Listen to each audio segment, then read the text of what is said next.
Today I'm going to show you how to do the epoxy method of adding glitter to a tumbler. So the first thing I did was, this is a 20-ounce tumbler. Normally I would mix up between 20 and 25 ml of epoxy for a tumbler this size, but when you're doing the glitter, you want the thinnest possible layer. And I'm a little over 10 ml because I have a little whoopsie with a little extra A, but I have some molds that I can use that in. And of course, always use your PPE. When you're working with epoxy, you need to have ventilation, and you want to make sure you wear gloves,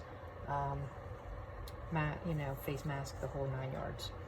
And so the first thing I'm going to do is, this is a little bubbly, but tumbler epoxy doesn't really matter with that, and I will link to this in my comments down there, because this is the best tumbler epoxy I've ever used in my life.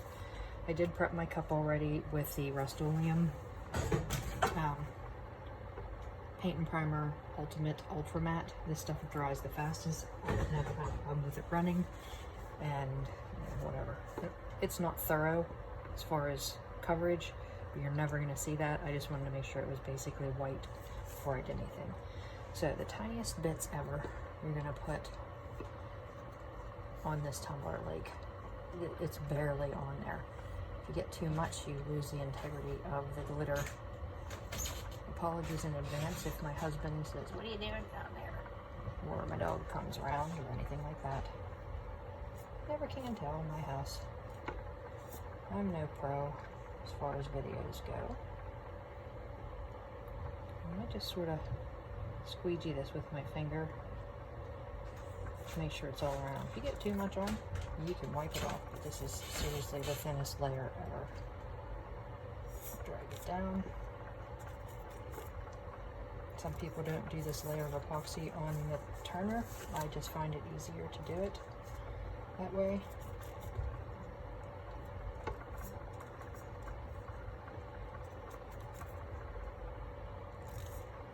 Sometimes this takes a little longer because you are making it thinner, so you have to make sure you're pressing down and making it real thin.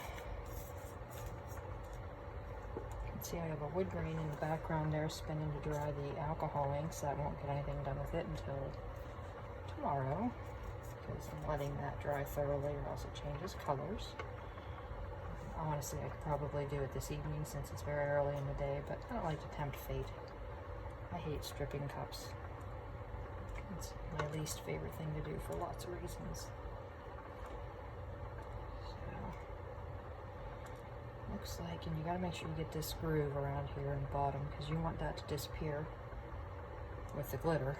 It doesn't always disappear with the wood grain behind me, but it does disappear with the glitter. Make sure you have everything covered. And again, if there's any excess, I always have molds handy.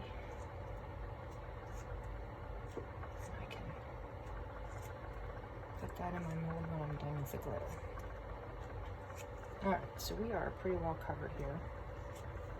And I am going to remove my glove carefully and hang it so that I can use it when I get to my next project. And then I have set up a piece of paper,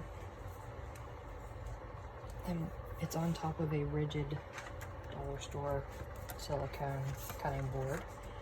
And the reason I do it on a separate one is because I want epoxy where I lay the paper. I want to be able to, in a perfect world, use that paper over and over again. And then I have Recollections glitter. This is a rose gold. I got this at Michael's. It's a decent glitter. Top line, no. Bottom line, no. So the first thing I do is turn off my turner, remove the arm, and hit the bottom. And honestly, you can do the whole thing this way and put it back on. I find that it's easier to put it on the turner once I get the bottom done. And just do it like normal.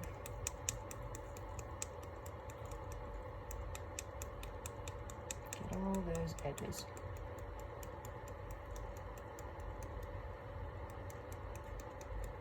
Corners or whatever you want to call them.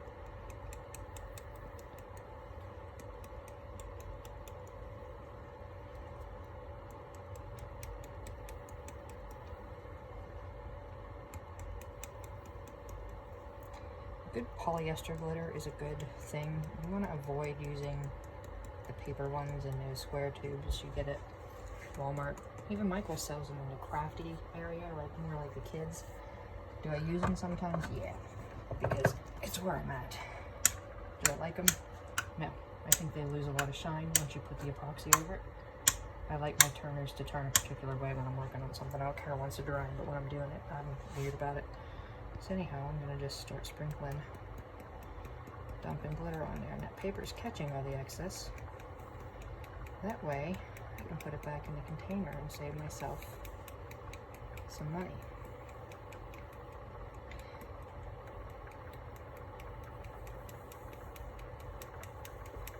I like this much easier, much better than Mod Podge method, or even Tack It method. I'm not a fan of that. It's the same as Mod Podge to me. This is kind of like a couple hours here, and then I can go ahead and put my next coat of epoxy on so that I can get to my design quicker. Whereas Mod Podge, you may think it's dry. It's not dry. And now you have a big white blob in your tumbler and you have to strip it down. Nope, not happening. I am not doing that.